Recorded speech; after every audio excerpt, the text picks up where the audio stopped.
السلام علیکم ورحمۃ اللہ تعالیٰ وبرکاتہ۔ اذان کی ابتدا اسلام میں کب ہوئی؟ مسجد نبوی کی تعمیر جب مکمل ہو گئی، لوگوں کو نماز کے وقت جمع کرنے کا کوئی ذریعہ نہیں تھا جس سے نماز باجماعت انتظام ہو سکے۔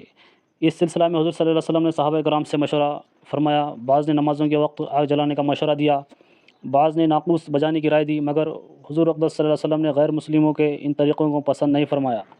حضرت عمر رضی اللہ تعالیٰ عنہ نے تجویز پیش کی کہ ہر نماز کے وقت کسی آدمی کو بھیج دیا جائے جو پوری مسلم آبادی میں نماز کا اعلان کر دے۔ حضور صلی اللہ علیہ وسلم نے اس رائے کو پسند فرمایا اور حضرت بلال رضی اللہ عنہ کو حکم فرمایا کہ وہ نمازوں کے وقت لوگوں کو پکار دیا کریں۔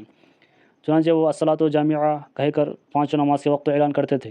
اسی درمیان میں ایک صحابی حضرت عبداللہ بن زید انصاری رضی اللہ عنہ نے خواب میں دیکھا کہ اذان کے شرعی الفاظ کوئی سنا رہا ہے۔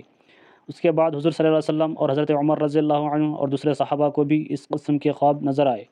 حضور صلی اللہ علیہ وسلم نے اس کو مناجب اللہ سمجھ کر قبول فرمایا اور حضرت عبداللہ بن زید رضی اللہ عنہ کو حکم دیا کہ تم بلال کو اذان کے کلمات سکھا دو کیونکہ وہ تم سے زیادہ بلند آواز میں ہیں۔ چنانچہ اسی دن شرعی اذان کا طریقہ جو آج تک جاری ہے اور قیامت تک جاری رہے گا